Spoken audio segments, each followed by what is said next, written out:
Bonjour, bonsoir, très chers frères et sœurs dans le Seigneur.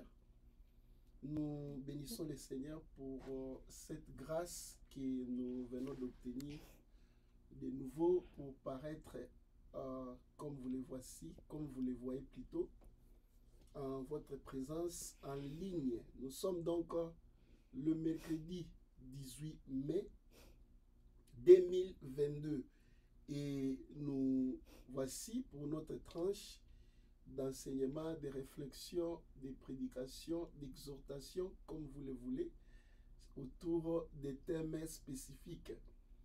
Et nous bénissons le Seigneur qui nous fait grâce d'être là encore aujourd'hui. Nous avions commencé un nouveau thème, nous avions commencé à aborder un nouveau thème depuis la semaine passée. Nous l'avions intitulé « La marche de la chrétienté ». Voilà.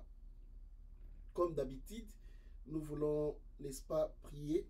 Seigneur, merci pour ton amour, pour tes bontés, tes compassions et pour les privilèges que tu nous donnes de nous réunir autour de ta parole. Merci parce que tu nous as donné ta parole comme héritage et au travers d'elle que tu nous as engendrés et fait de nous, tes enfants, les participants de ta nature. Merci pour ces instants, pour cette journée.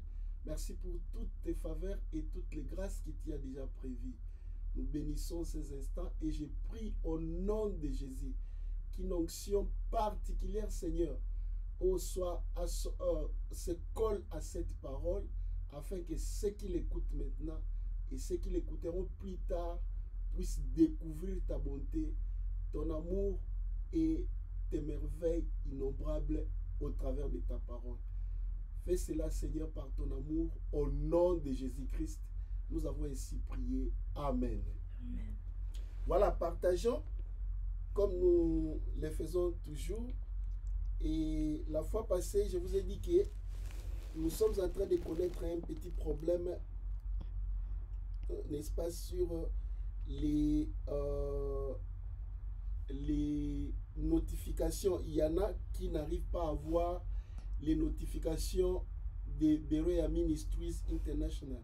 Mais à ceux qui en ont, à ceux qui viennent de recevoir leurs notifications, partageons massivement dans tous les groupes que vous appartenez pour une large diffusion. Vous ne savez pas qui vous serez en train de bénir à ce net moment. Donc, nous partageons au nom de Jésus-Christ.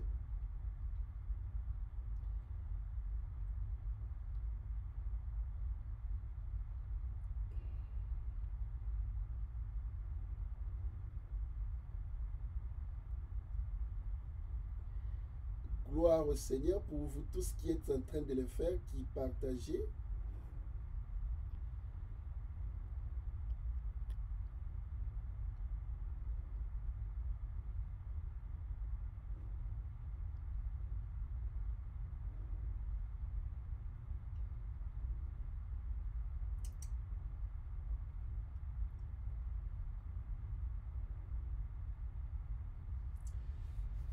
Que Dieu te bénisse, ma soeur et mon frère,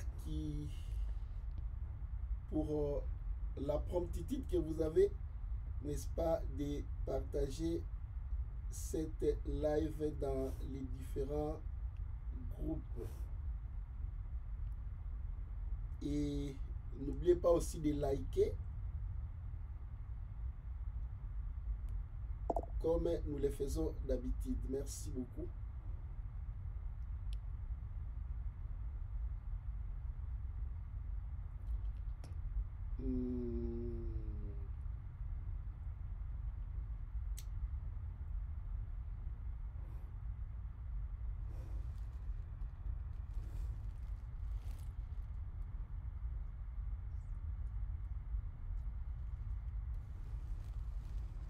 Voilà, nous sommes en train d'envoyer cette vidéo au maximum de groupes possibles pour une large diffusion.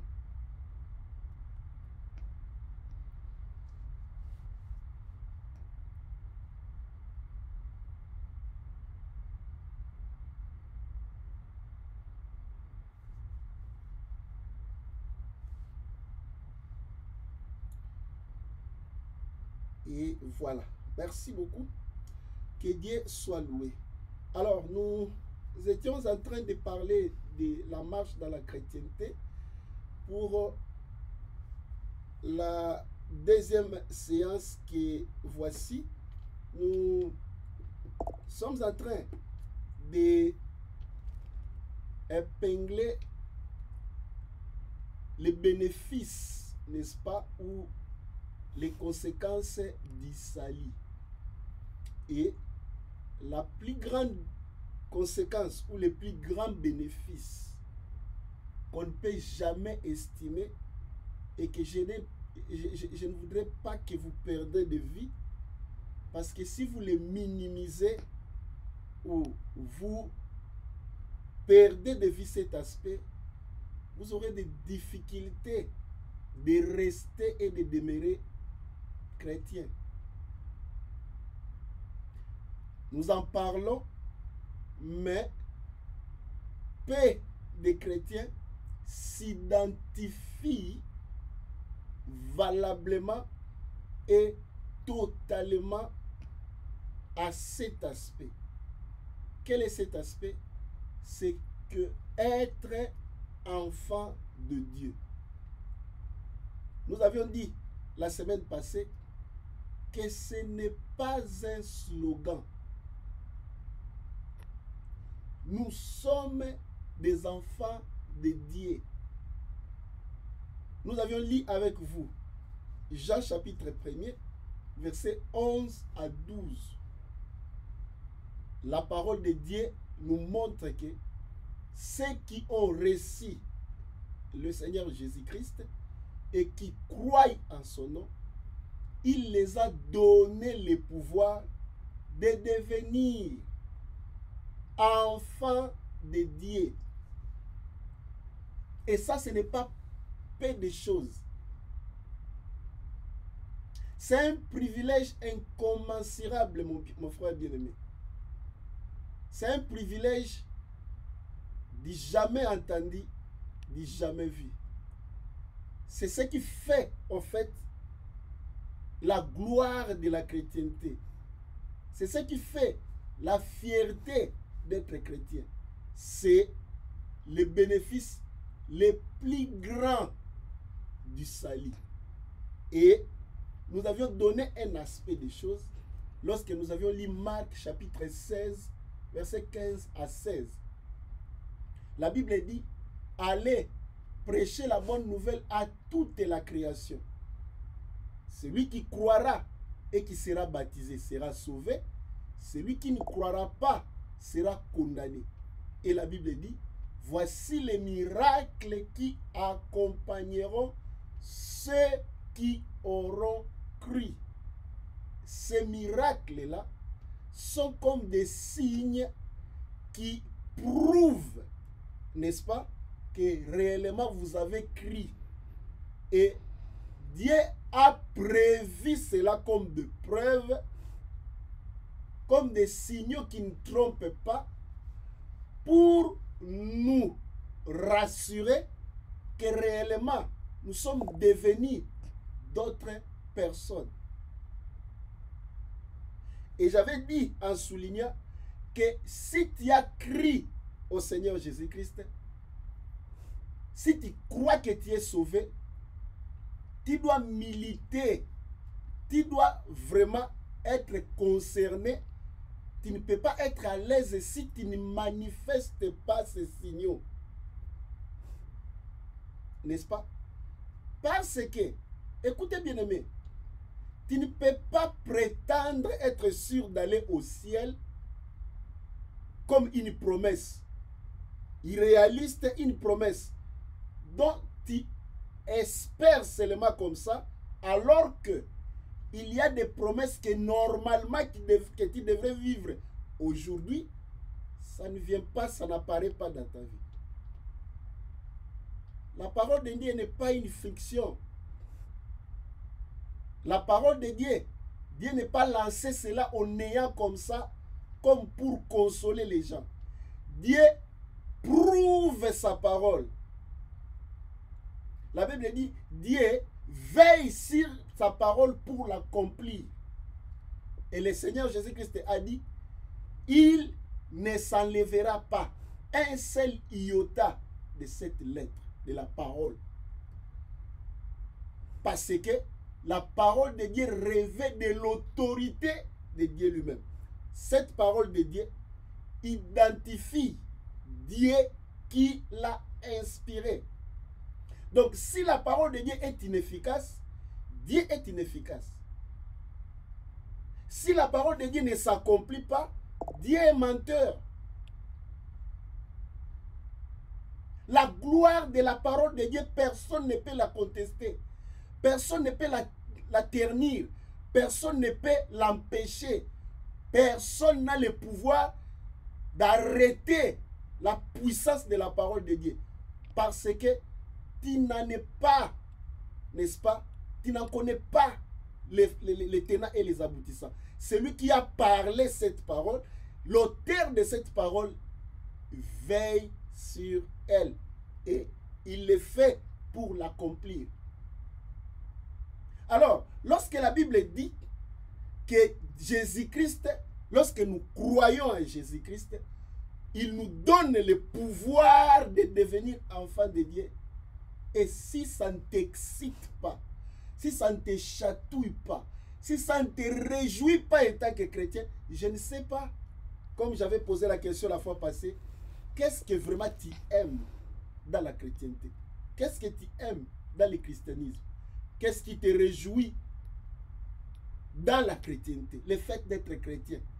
Ça te dit quoi? Qu'est-ce qui te rend fier d'être chrétien? C'est seulement parce que tu appartiens à telle ou telle église, à une telle ou telle dénomination? Non. L'épreuve, tu dois en posséder toi-même. Tu dois en avoir le cœur net, de façon individuelle, de façon personnelle, avant de te protéger, de te projeter plutôt de façon corporative, comme de façon corporelle, le corps du Christ dans son ensemble, l'Église. Mais en dehors de l'Église, toi-même individuellement, tu dois avoir suffisamment de preuves alors qui ne trompent pas, les preuves que la Bible clame. Tu dois aspirer à ça. Tu dois vouloir que cela se manifeste. Amen. C'est très important. C'est une bonne vie que la vie chrétienne. Il n'y a rien de comparable à ça. Nous sommes enfants de Dieu. Tu comprends? Ça te fait quoi de savoir ça, de connaître ça, de t'identifier à ces statuts-là de gloire incomparable? Imagine-toi, ma sœur, imagine-toi, mon frère, enfant de Dieu. Ça réjouit le cœur d'une façon extrêmement terrible. Et gloire à Dieu. Et voici un verset, ou bien un texte, un passage que je voulais partager avec nous ce matin. Nous avions lu ça plusieurs fois, mais je voulais un peu aller avec vous dans la lecture de ces passages pour te faire voir ce qu'est être un enfant selon la Bible. Quand la Bible nous parle des enfants, de la bouche du Seigneur Jésus-Christ lui-même. Allons-y, tenez, nous sommes dans le livre de Matthieu, au chapitre 7. Allons au verset 7, le verset qui est le plus populaire. La Bible dit, demandez et l'on vous donnera. Cherchez et vous trouverez. Frappez et l'on vous ouvrira. Waouh! Car quiconque demande reçoit, celui qui cherche trouve, et l'on ouvre à celui qui frappe. Lequel de vous donnera une pierre à son fils s'il lui demande du pain?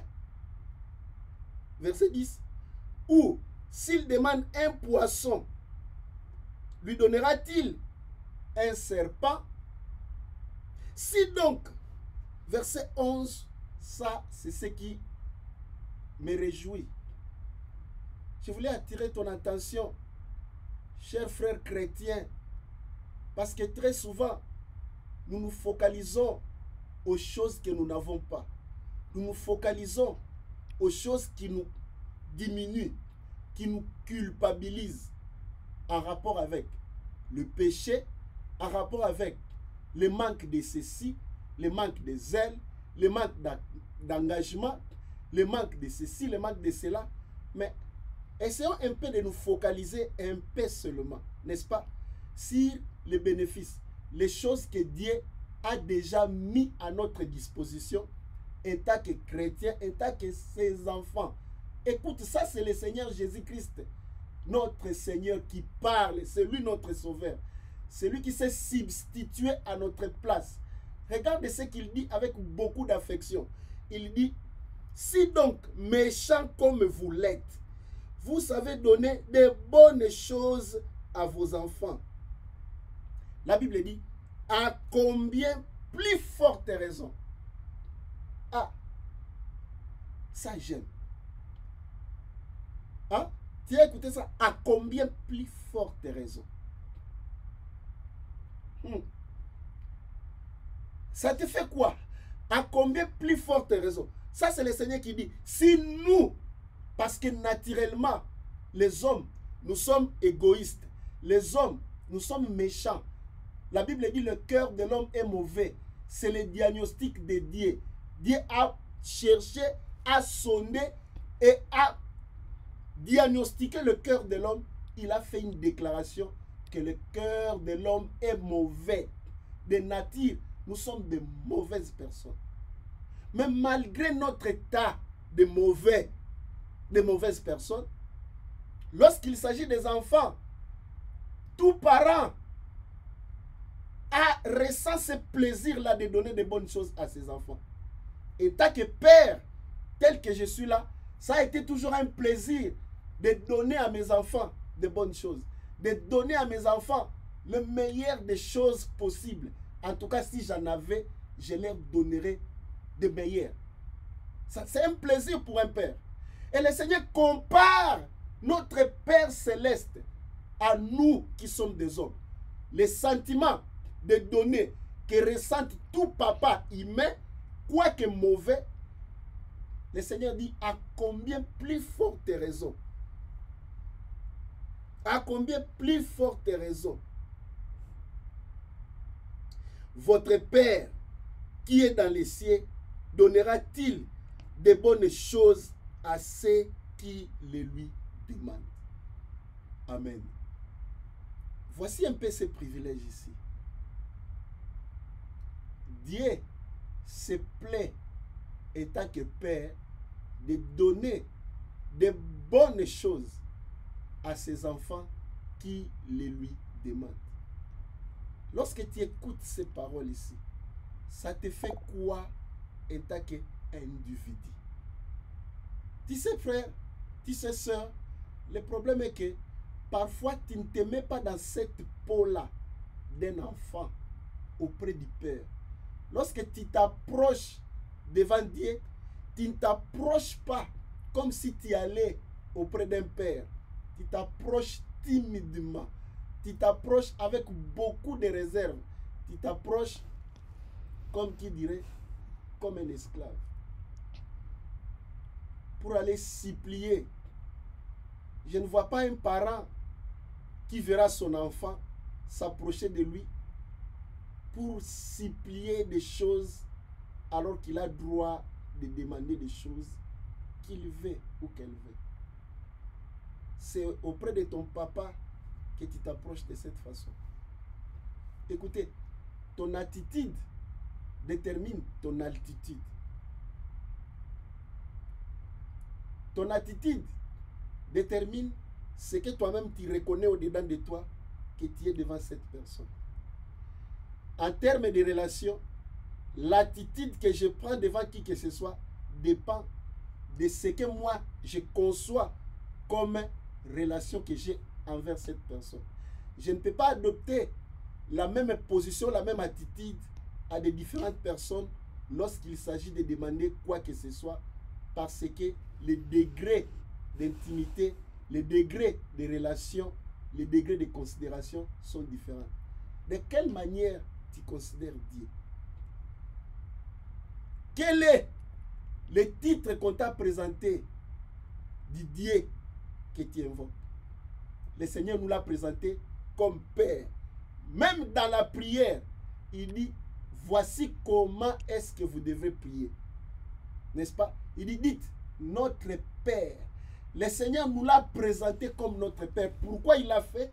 Parce que c'est lui qui a le pouvoir de nous donner, qui nous a donné le pouvoir de devenir enfants de Dieu. Et il l'a confirmé. Je voulais que tu te sentes dans cette peau-là, que tu es enfant de Dieu. Si tu as crié au Seigneur Jésus-Christ, tu l'as reçu comme ton Seigneur et ton Sauveur. Tu es sauvé. Tu as reçu le statut du juste. Tu es enfant de Dieu.